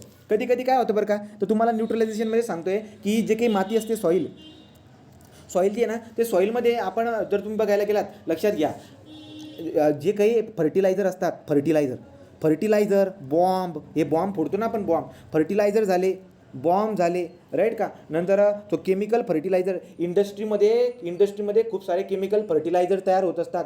या सगळ्या फर्टिलायझरमध्ये काय असतं माहिती आहे? या सगळ्या फर्टिलायझरमध्ये आपल्याला ॲसिड दिसायला भेटतं. काय दिसायला भेटतं? ॲसिड. तो जेवढे कंपन्यांमध्ये फर्टिलायझर बनत आहेत त्या फर्टिलायझरमध्ये तो production of the fertiliser, chemical fertiliser जे की तुम्ही त्याचा हे करत असतात, त्याच्यामध्ये काय असते? ॲसिड. सांगायचं तात्पर्य लक्षात घ्या, जे फर्टिलायझर कंपन्यांमध्ये तयार होत असतात त्यांच्यामध्ये काय असतं? ॲसिड असतं. मग पॉईंट लक्षात ठेवायचं की तुम्ही ॲसिड जे की यूज कुठे करतात? फर्टिलायझर. तो केमिकल फर्टिलायझर बनवण्यासाठी आपण ॲसिडचा वापर करतो, बरोबर. तो केमिकल फर्टिलायझर बनवण्यासाठी ॲसिडचा वापर करून टाकतो. युरिया वगैरेच्या गोण्या तुम्ही सोसायटीमधून घेतात आणि आपण त्या ट्रकमध्ये भरून आपल्या घरी आणतो आणि आपण शेतामध्ये ते टाकतो. म्हणजे फर्टिलायझर आपण शेतामध्ये यूज करत आहोत, जे केमिकल फर्टिलायझर आपण शेतामध्ये यूज करत आहे त्याच्यामध्ये ॲसिड आहे. जर का फर्टिलायझर का जास्त झालं, जर पिकांना फर्टिलायझर का जास्त झालं तर आपल्याला काय दिसायला भेटते? पिकांची बात दूर राहू द्या, पण मातीमध्ये फर्टिलायझरचं प्रमाण जर का जास्त झालं तर माती जी आहे ना, ती माती काय होऊन जाईल? त्याची ॲसिडिटी वाढताना दिसायला भेटेल, ॲसिडिक इन नेचर. तर जे सॉईल जे आहे ना, सॉईल ॲसिडिक होऊन जाईल. का? कारण की तुम्ही केमिकल फर्टिलायझर वापर करत होते, त्या केमिकल फर्टिलायझरमध्ये ॲसिड होता आणि ॲसिडचं प्रमाण आता सॉईलमध्ये वाढताना दिसायला भेटते. सॉईल आपली ॲसिडिक होऊन जाते, राईट की नाही. तो सॉईल आपली काय होऊन जाते? सॉईल आपली काय होऊन जाते? ॲसिडिक होऊन जाते. मग सॉईल जी काही ती ॲसिडिक झाली, मग आता आपल्याला काय करावं लागेल? ती ॲसिडिटी न्यूट्रलाइज करावी लागते. कारण की मातीची ॲसिडिटी जर का जास्त झाली तर ते पिकांना परिणाम करून जात असते. मग मला काय करावं लागतं? जी फर्टिलायझर यूज केल्यामुळे जी मातीची ॲसिडिक झाली सॉईल सगळी, तिला मला काय करायचं? न्यूट्रलाइज करायचं. मग मला अल्कलाइन सबस्टन्स यूज करावे लागतात. तो अल्कलाइन सबस्टन्स मी काय करत असतो? यूज करत असतो. लक्षात घ्या, अल्कलाईन सबस्टन्स यूज करून आपण काय करत असतो, आपण आपल्या याची ॲसिडिटी हे काय करून टाकतो, न्यूट्रलाइज करत असतो. तर मी न्यूट्रलायझेशनबद्दल तुम्हाला सांगितलं की ॲसिड अधिक बेस यांच्या दोघांच्या जोडणीवरून काय बनून जाते, ॲसिड अधिक बेस या दोघांपासून आपल्याला साल्ट तयार होताना दिसायला भेटतं, वॉटर तयार होताना दिसायला भेटत असतं. आपण उदाहरण घेतलं शरीराचं, उदाहरण घेतलं आपण मातीचं, तो राईट का कशा पद्धतीने कॉन्ट्रॅक्ट करतात. शरीराच्या उदाहरणामध्ये आपण मिल्क ऑफ मॅग्नेशियम हायड्रॉक्साईडचं आपण उदाहरण घेतलं, लक्षात तेवढं राहू द्या. ठीक आहे, ती एवढी बात मला दिसायला भेटते. चला पुढे जाऊ. हे प्रॉपर्टीमध्ये सांगितलं मी ॲसिडमध्ये H+ आयन असतो, राईट की नाही. पण लक्षात घ्या all compound containing hydrogen ion, मी काय बोललो बरं का की ॲसिडमध्ये H+ आयन असतो, परंतु ज्या कंपाऊंडमध्ये म्हणजे ज्या पदार्थामध्ये H+ आयन असला, समजा H+ आयन असला, मग का तो काय ॲसिडच होऊन जातो का, नाही, अशी काही बात नाही. तर एखाद्या पदार्थामध्ये H+ आयन आहे तर याचा अर्थ असा नाही का तो प्रत्येक वेळेस ॲसिडच राहील, अशी काही बात नसते, लक्षात ठेवा. तो प्रत्येक आता H2 घेतला समजा मी, H2 ॲक्च्युली H2 जर बघितला तो न्यूट्रल आहे ना, तो ॲसिडिक आहे नेचरमध्ये ना, तो बेसिक आहे न्यूट्रलमध्ये. पाणी जे आहे ते आपलं न्यूट्रल असतं, राईट की नाही, न्यूट्रल असतं. आपण pH बद्दल शिकलेलं नव्हतं, आपण नंतर बघणार आहोत ते pH बद्दल. ठीक आहे, तो मला काय दिसायला भेटत असं की जो काही वॉटर आहे तो न्यूट्रल असतो याच्यामध्ये. म्हणजे सांगायचं काय आहे की ॲक्च्युली वॉटरमध्ये H+ आयन आहे, वॉटरमध्ये H+ आयन आहे. वॉटरला जर तुम्ही डिसोसिएट केला ना, वॉटरला डिसोसिएट जर केला ना, तर तुम्हाला H+ आयन दिसायला भेटेल. तुम्ही एखाद्या पदार्थाला डिसोसिएट करतात म्हणजे H+ आयन मध्ये कन्वर्ट करतात. डिसोसिएट करणं म्हणजे काय, समजा ॲसिडिक पदार्थ पाण्यामध्ये टाकायचा, सोल्युबल असतो तो पाण्यामध्ये, मग H+ आपल्याला भेटून जातो. पण मला काय दिसायला भेटते की वॉटरमध्ये H+ आयन आहे, पण तो ॲसिडिक आहे ॲसिडिक आहे का नेचरमध्ये, नाही. सांगायचा पॉईंट काय होता की ज्याच्यामध्ये H+ आयन आहे ते सगळेच ॲसिडिक असतात नेचरमध्ये, असं काही नाही आहे, असं काही नाही. ठीक आहे, फक्त काय आहे की बाबा जे काही ॲसिड असतात ते जे ॲसिड आहेत त्यांच्यामध्ये H+ आयन आहे, म्हणजे आहे 100% त्याच्यामध्ये H+ आयन आहे जे ॲसिड आहेत त्याच्यामध्ये. ठीक आहे, तुम्ही पण लक्षात घ्या. मग आता आपण काय बोलतो की ॲसिडमध्ये H+ आयन असतो, बरोबर. जर का मी असं बोललो की ज्या पदार्थामध्ये H+ आयन असतो तो आपला ॲसिड होणार आहे, तर ही जी की बात बोललो मी की ज्या पदार्थामध्ये H+ आयन असतो तो 100% ॲसिड असणार, ही बात चुकीची ठरली, राईट की नाही. पण जर का मी असं बोललो की ज्या पदार्थामध्ये H+ आयन असतो आणि हा H+ आयन जर का रिप्लेसेबल असेल, जर H+ आयन जर रिप्लेसेबल असेल तर तो 100% आपला काय असतो, ॲसिड असतो. तर लक्षात घ्या मी काय बोललो की जे ॲसिड असतात तर प्रत्येक ॲसिडमध्ये H+ आयन असतो, बरोबर, राईट का, ही एकदम बरोबर विधान आहे. पण मी जर का बोललो की ज्या पदार्थामध्ये H+ आयन असते ते नेहमी ॲसिड असणार, तर ही घटना चुकीची झाली. पण जर का मी असं बोललो की ज्या पदार्थामध्ये H+ आयन असतो परंतु हा H+ आयन जर का रिप्लेसेबल असेल, रिप्लेसेबल म्हणजे काय, डिस्प्लेसमेंट रिॲक्शन शिकणार आपण. हा H+ आयन जो आहे रिॲक्शन करून जातो. जर का समजा रिप्लेसेबल जर का असेल रिप्लेसेबल तर तो 100% ॲसिड राहणार आहे. तर सांगायचं तात्पर्य काय आहे की पदार्थामध्ये जर का H+ आयन असला तर तो ॲसिड असेलच असं नाही, परंतु H+ आयन जर का रिप्लेसेबल असेल तर 100% ते ॲसिड असणार आहे. आता किती हदपर्यंत तुम्हाला कळालं ते तुम्हाला तुमचं माहिती. ठीक आहे, सो ॲसिड जे काय आहे ते ॲसिडमध्ये H+ आयन असतो आणि हा H+ आयन जो काय आहे रिप्लेसेबल असतो. ठीक आहे, नंतर बेसेस जे आहे ते बेसेसमध्ये काय आपल्याला बेसेस आर मेटल ऑक्साईड. तुम्ही काय बोललो तुम्हाला, मेटलचे जेवढे काही ऑक्साईड आहे ते काय असतात नेचरमध्ये, बेसिक असतात नेचरमध्ये, राईट. मेटल ऑक्साईड किंवा अमोनियम हायड्रॉक्साईड. तो अमोनियम हायड्रॉक्साईड झाला, मेटलचे हायड्रॉक्साईड झाले, मेटलचे ऑक्साईड, मेटल हायड्रॉक्साईड और अमोनियम हायड्रॉक्साईड, हे तिघं काय असतात, बेसिक असतात नेचरमध्ये, राईट. हे लक्षात ठेवा, राईट. साल्ट कसं तयार झालं ते तुम्हाला सांगितलं. साल्ट जे काही असतात ते साल्ट जर बघायला गेलात ना, साल्ट जे आहे ते साल्टमध्ये H+ आयन पण असतो आणि साल्टमध्ये निगेटिव्ह आयन पण असतात. तुला सांगायचं काय आहे की साल्टमध्ये H+ आयन असतो आणि साल्टमध्ये निगेटिव्ह आयन पण असतात. पण निगेटिव्ह आयन कोणते, OH- आणि O2- आणि O2- हे दोन निगेटिव्ह आयन सोडून बाकीचे कोणते पण आपल्याला निगेटिव्ह आयन दिसायला भेटतात. साल्टमध्ये पॉझिटिव्ह आयन पण असतात आणि सॉल्टमध्ये निगेटिव्ह आयन असतात. साल्टमध्ये पॉझिटिव्ह आयन कोणता असतो, तो मोस्टली साल्टमध्ये जो काय आपला H+ आयन दिसायला भेटतो. साल्टमध्ये H+ आयन असतो, कोणता पण असू शकतो ॲक्च्युली, कोणता पण. परंतु साल्टमध्ये जो निगेटिव्ह आयन आहे तो साल्टमध्ये तुम्हाला OH- आणि O2- हे दोघं निगेटिव्ह आयन कधी दिसणार नाही. तर साल्टमध्ये OH- आणि O2- हे कधी दिसायला भेटत नाही, राईट का. जसं की बघा बरं, H+ पण नसते ना, काय म्हणलंय, H+ पण नसते असं म्हटलंय ना पहिल्याच्या. हां H+ पण नसते, बरोबर. तुम्हाला सांगायचं काय होतं, हे बघा हे तीन जे काही आहे हे नसतात. तो H+ जो काही कोणते पण असतील H+ राहणार नाही. तो कोणते पण पॉझिटिव्ह आयन असतील H+ राहणार नाही आणि OH- हे निगेटिव्ह राहणार नाही. तो H+ हा पॉझिटिव्ह आणि OH- हे निगेटिव्ह, हे दोन राहणार नाहीत. बाकीचे कोणते पण पॉझिटिव्ह आणि निगेटिव्ह असू शकतात. फॉर एक्झाम्पल आपण घेतला फेरस सल्फेट. तो फेरस सल्फेट हे एक साल्ट आहे. सोडियम क्लोराईड बघा, सोडियम क्लोराईड एक साल्ट आहे, Na+ आहे, Cl- आहे. तो प्लसवाला जो काय आहे तो H+ ला सोडून आहे आणि जो निगेटिव्हवाला आहे तो OH मायनस आणि O2 मायनसला सोडून आहे. तो OH मायनस आणि O2 मायनसला सोडून असणारे आपल्याला दिसायला भेटतात. पुढे जर बघायला गेलं तर काय, हे एक्झाम्पल दिलं मी फेरस सल्फेटचं. तो फेरस सल्फेटमध्ये पण बघा Fe2+ आहे आणि SO2 मायनस आपल्याला दिसायला भेटून जातं. आता ॲसिड काय असतात नेचरमध्ये, ॲसिड जे असतात ते सोल्युबल असतात नेचरमध्ये. सोल्युबल असल्या कारणाने तुम्हाला H+ आयन डिसोसिएट होताना दिसायला असतो, राईट का. तो मोस्ट बेसिस जे आहे ते इनसोल्युबल असतात. तर बघा काही बेसिस जे असतात ते इनसोल्युबल असतात, परंतु काही बेसिस जे असतात ते थोडेफार, म्हणजे कोणकोणते बरं का, बघा काही बेसिस असतात ते इनसोल्युबल असतात, काही बेसिस जे असतात ते बेसिस जे आहे ते विरघळणारे असतात. कोणकोणते, सोडियम हायड्रॉक्साईड, पोटॅशियम हायड्रॉक्साईड. चला उत्तर द्या बरं का रे. सोडियम हायड्रॉक्साईड कुठे दिसायला भेटतो तुम्हाला, सोडियम हायड्रॉक्साईड कुठे असतो, बार सोपमध्ये. तो सोडियम जो काय आहे तो सोडियम. नंतर पोटॅशियम हायड्रॉक्साईड कशामध्ये, लिक्विड सोपमध्ये. आता अमोनियम हायड्रॉक्साईड जो आहे कुठे असतो त्याच्याबद्दल माहीत नाही आपल्याला, पण बघणार आहे आपण. हे तिघं जी आहेत ना, सोडियम हायड्रॉक्साईड, पोटॅशियम हायड्रॉक्साईड, तुम्ही त्याला तुम्ही जर का साबणला जर का पाण्यामध्ये हे केलं तर ते विरघळून जातं, बरोबर की नाही. तो सांगायचं काय आहे, सोल्युबल बेसिस आहेत. मग काही बेसिस जे असतात ते इनसोल्युबल असतात, काही बेसिस जे असतात ते सोल्युबल असतात, काही बेसिस जे असतात ते पार्शियली सोल्युबल असतात, राईट का, अशा पण. आणि काही बेसिस जे असतात ते खूप कमी प्रमाणामध्ये सोल्युबल असतात. तर मग तुम्हाला प्रश्न काय विचारतो परीक्षेमध्ये की which of the following are soluble basis. तर कोणकोणते, सोडियम हायड्रॉक्साईड, पोटॅशियम हायड्रॉक्साईड आणि अमोनियम हायड्रॉक्साईड, हे 3 वाले, राईट. आता हे जे काही आहेत कॅल्शियम हायड्रॉक्साईड आणि मॅग्नेशियम हायड्रॉक्साईड. मॅग्नेशियम हायड्रॉक्साईडला आपण काय म्हणतो रे, सांगा बरं का. मॅग्नेशियम हायड्रॉक्साईडला आपण काय म्हणतो आणि कुठे वापर करतो, पटकन सांगा. Milk of magnesium use as antacid. हां राईट, अँटासिड. आता लक्षात घ्या, हा जो काही आहे ना, हा अमोनियम हायड्रॉक्साईड कुठे वापरतात, फर्टिलायझर आहे ना, फर्टिलायझर, त्या फर्टिलायझरला तयार करण्यासाठी वापरतात, ठीक आहे. तो अमोनियम हायड्रॉक्साईडला फर्टिलायझर तयार करण्यासाठी सुद्धा वापरतात. ॲक्च्युली फर्टिलायझरला तयार करण्यासाठी आपण ॲसिडचा वापर करतो, ठीक आहे, ॲसिडचा वापर करत असतो. परंतु अमोनियम हायड्रॉक्साईड जो आहे आपण फर्टिलायझरला वापर करण्यासाठी, तयार करण्यासाठी, तो प्रोडक्शन ऑफ फर्टिलायझरसाठी अमोनियम हायड्रॉक्साईड हे करतात, लक्षात ठेवा. सोल्युबल बेसिस कोणते असतात ते परीक्षेला विचारतील तुम्हाला, राईट का. आता बघा, जर तुम्हाला असं विचारलं परीक्षेमध्ये की कॅल्शियम हायड्रॉक्साईड जो काही आहे, कॅल्शियम हायड्रॉक्साईड, त्या कॅल्शियम हायड्रॉक्साईडची सोल्युबिलिटी सांगा, राईट का. ते कॅल्शियम हायड्रॉक्साईड जे ना, ज्याला आपण लाईम वगैरे म्हणतो ना, त्यातलं काही असेल ते बघू. तो लो सोल्युबिलिटी. तो कॅल्शियम हायड्रॉक्साईड जो काही आहे त्याची सोल्युबिलिटी लो असते, परंतु मॅग्नेशियम हायड्रॉक्साईड त्याची सोल्युबिलिटी काय असते, आपल्याला पार्शियल दिसायला भेटत असते. तो सोल्युबिलिटीबद्दल लक्षात राहू द्या, बेसिकच्या सोल्युबिलिटीबद्दल, ठीक आहे. तर पुढे जाऊया.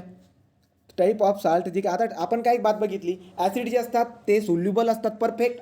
All acid are soluble in nature. पाण्यामध्ये जेव्हा आपण ॲसिडला ॲड करतो ते सोल्युशन जे की बनतं, त्या सोल्युशनमध्ये आपल्याला H+ आयन दिसायला भेटत असतं. बेस जे असतात ते काही बेसिस इनसोल्युबल असतात, काही बेसिस सोल्युबल असतात नेचरमध्ये, आणि काही जे असतात ते पार्शियली सोल्युबल असतात. सोल्युबल असणारे कोणते, लक्षात ठेवून घ्या. इनसोल्युबल असणारे कोणते, काही दिलेले नाही आपल्याला, तुम्ही सर्च करायचं इनसोल्युबल असणारे कोणकोणते आहेत, आपल्याकडे असेल पण ते यादीमध्ये. आणि काही जे असतात ते लो सोल्युबिलिटीवाले असतात आणि काही पार्शियल सोल्युबिलिटी असतात. आपण आता साल्टकडे जाऊया, साल्टची सोल्युबिलिटीबद्दल बघूया. साल्ट जे काही आहे ते साल्ट सोल्युबल असतं नेचरमध्ये किंवा इनसोल्युबल पण असतं. साल्ट पण सेम सोल्युबल पण असणार आणि इनसोल्युबल पण असणार. मग आता तुम्हाला उदाहरण घेतले बघा, सोडियम क्लोराईड जे काय आहे, आता तुम्ही कॉमन सेन्स आहे, उत्तर द्या बरं का मला. सोडियम क्लोराईड हे साल्टचं उदाहरण आहे. सो सोडियम क्लोराईड हे साल्टचं उदाहरण आहे. याला जर का तुम्ही पाण्यासोबत रिॲक्शन जर का केलं, पाण्यामध्ये जर टाकलं आणि सोल्युबिलिटी जर का चेक केली, सांगा बरं काय याची सोल्युबिलिटी काय असणार आहे, म्हणजे हा सोल्युबल असणार का इनसोल्युबल असणार. सोडियम क्लोराईड हा साल्ट आहे, सोल्युबल असणार आहे. काय असणार आहे, सोल्युबल असणार आहे, कारण की तो पाण्यामध्ये पूर्ण विरघळून जातो. मग ठीक आहे, मग आपण काय बोललो की मोस्ट ऑफ साल्ट जे काही असतात, काही साल्ट जे असतात ते सोल्युबल असतात नेचरमध्ये आणि काही जे असतात ते इनसोल्युबल असतात. मग तुम्हाला प्रश्न काय विचारणार आहे, which of the following are insoluble salt. तो इनसोल्युबल साल्ट कोणतं, सोल्युबल साल्ट जर विचारलं तर सोडियम क्लोराईड असणार आहे, परंतु इनसोल्युबल साल्ट कोणतं आहे गड्या, तो इनसोल्युबल साल्ट जो आहे कॅल्शियम कार्बोनेट. बघा रे, जो काही आपला खडू असतो ना, खडू लक्षात घ्या, जो चॉक असतो, चॉक फळ्यावरती लिहिणारा जो काही चॉक असतो, तो चॉकमध्ये साल्ट कंटेनिंग असतं. कोणतं साल्ट असतं बरं का, तर फळ्यावरती लिहिणारा जो खडू असतो तो खडूमध्ये साल्ट असतं. कोणत्या प्रकारचं साल्ट असतं, कॅल्शियम कार्बोनेट. या कॅल्शियम कार्बोनेटची मी एका वाटीमध्ये भुकटी करून घेतली, कॅल्शियम कार्बोनेटची मी एका वाटीमध्ये भुकटी करून टाकली आणि त्याला मी पाण्यामध्ये विरघळवण्याचा प्रयत्न करतो. जर पाण्यामध्ये विरघळण्याचा प्रयत्न केला, हे बघा याच्यामध्ये टाकलं होतं मी मीठ, ते विरघळून गेलं, परंतु याच्यामध्ये मी हे टाकणार ना, तुम्हाला विरघळताना दिसायला भेटणार नाही. आणि थोड्या टाईम नंतर जर बघितलं तर कॅल्शियम कार्बोनेट तुम्हाला अशा बनणे. सांगायचं तात्पर्य काय आहे की जे साल्ट असतात, साल्टचे दोन उदाहरण मी घेतले, सोडियम क्लोराईड आणि कॅल्शियम कार्बोनेट. तर सोडियम क्लोराईड जो की आहे तो पाण्यामध्ये सोल्युबल असतो आणि कॅल्शियम कार्बोनेट तो पाण्यामध्ये इनसोल्युबल असतो. या दोघांवरून काय रिझल्ट आला की साल्ट जे असतं ते पाण्यामध्ये सोल्युबल पण होऊ शकतं किंवा इनसोल्युबल असतं. ते जरा वरती गेलो, बेस जो असतो तो पाण्यामध्ये सोल्युबल पण असतो आणि काही जे असतात ते इनसोल्युबल असतात, काही पार्शियली सोल्युबल असतात, तर काही खूप सोल्युबिलिटी खूप कमी दिसायला भेटत असते. आणि त्यांचे उदाहरणं पण आपण बघितले. आणि all acid are the soluble in nature, एवढी बात आपण बघून घेतली. राईट. आता इंडिकेटरबद्दल तुम्हाला डिटेलमध्ये सांगण्याचा प्रयत्न करतो. बघा, इंडिकेटर जे आहेत वेगवेगळ्या प्रकारचे इंडिकेटर आपल्याकडे आहेत. तर इंडिकेटरबद्दल मी शेवटच्या पानामध्ये पण लिहिले. ठीक आहे, आता आपण डिटेलमध्ये इंडिकेटरबद्दल माहिती घेऊन घेऊया. इंडिकेटरबद्दल आपण डिटेलमध्ये माहिती घेऊन घ्या. मी तुम्हाला बोललो होतो बरं का, इंडिकेटर काय असतात, जे ॲसिड आणि बेस ओळखणारे, जे पदार्थ ॲसिड आणि बेसला ओळखू शकतात त्यांना इंडिकेटर म्हणतात. साधी सोपी डिफिनेशन काय आहे, जे पदार्थ ॲसिड आणि बेसला ओळखून घेतात त्यांना आपण काय म्हणतो, इंडिकेटर म्हणून घेतो. बरोबर. मग कोणकोणते इंडिकेटर आहेत गड्या, तर काही केमिकल इंडिकेटर असतील आणि काही नॅचरल इंडिकेटर असतील. मग नॅचरल इंडिकेटर आणि केमिकल इंडिकेटर कोणकोणते जरा सांग बरं का समजू. तर तुम्हाला सांगतो, आता बघून घ्या. ठीक आहे.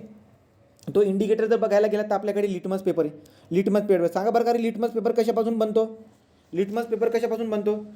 पहिला इंडिकेटर सांगा. Like right. तो जो काही आहे आपली वनस्पती आहे, लायकेन नावाची वनस्पतीपासून इंडिकेटर बनतो. हे जे काही हा जो लिटमस नावाचा इंडिकेटर आहे, हा लिटमस नावाचा इंडिकेटर 2 कलरमध्ये अवेलेबल आहे. राईट का. म्हणजे काय, रेड पण आहे, रेड कलरमध्ये पण आणि ब्ल्यू कलरमध्ये पण. सांगायचं तात्पर्य काय आहे की आपल्या लॅबोरेटरीमध्ये जी आपली प्रयोगशाळा असते त्या प्रयोगशाळामध्ये तुम्हाला लिटमस पेपर दिसायला भेटतात. हे लिटमस पेपर 2 प्रकारच्या कलरमध्ये अवेलेबल असतात, एक लाल कलरमध्ये आणि ब्ल्यू कलरमध्ये. एवढी बात तुमच्या लक्षामध्ये असते. ठीक आहे. तो लाल आणि ब्ल्यू कलरमध्ये आपल्या लॅब प्रयोगशाळेमध्ये लिटमस पेपर आपल्याला दिसायला भेटतात. आणि या लिटमस पेपरचा वापर आपण कशासाठी करत असतो, आपण ॲसिड किंवा बेस ओळखण्यासाठी करतो. ठीक आहे.